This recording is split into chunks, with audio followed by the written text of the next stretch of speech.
आइए exercise first का question number 40 से लेकर क्वेश्चन नंबर 77 तक डिस्कस करते हैं। क्वेश्चन नंबर 40 है,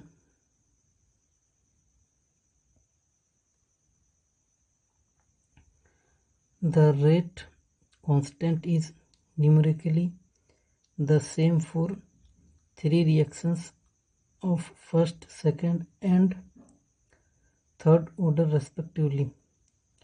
Which one is true at a moment for rate of all the three reactions if concentration of reactants is same and greater than 1 m?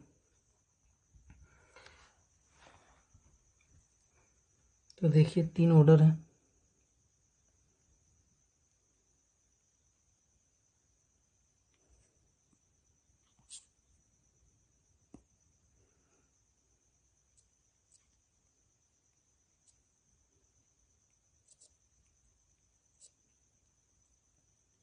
First, second and third order. Question में बोला गया है कि rate constant इनका numerically same, मतलब सबके लिए के मान सकते हैं।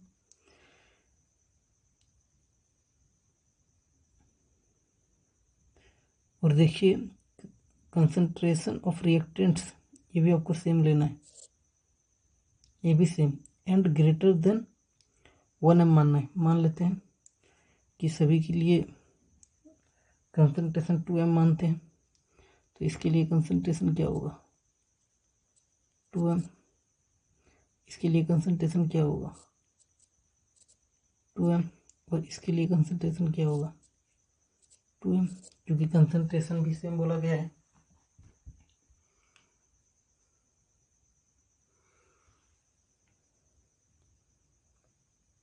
और हमें first order, second order and third order का रेट ऑफ रिएक्शन के बीच रिलेशनशिप फाइंड आउट करना है। तो देखिए फर्स्ट ऑर्डर के केस में रेट ऑफ रिएक्शन को हम R1 बोलते हैं। वो क्या हो जाएगा कि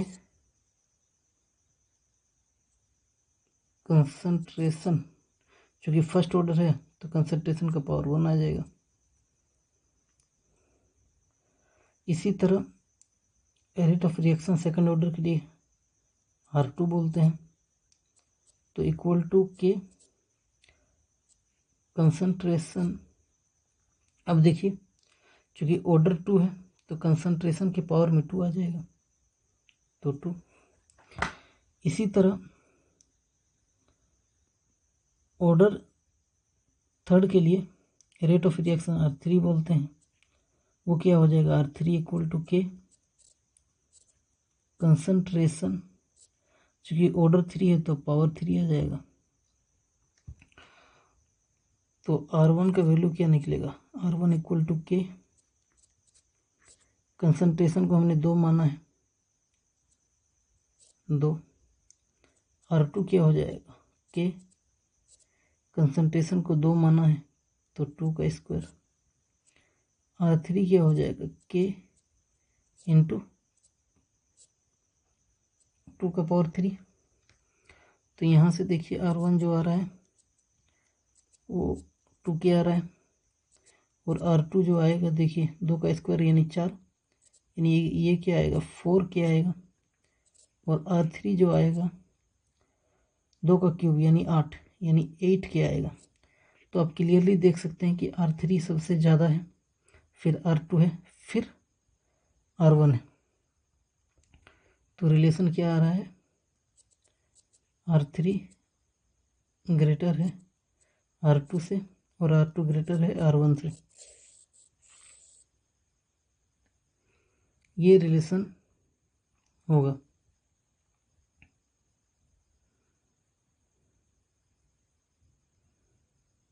तो 40 का थर्ड सही है।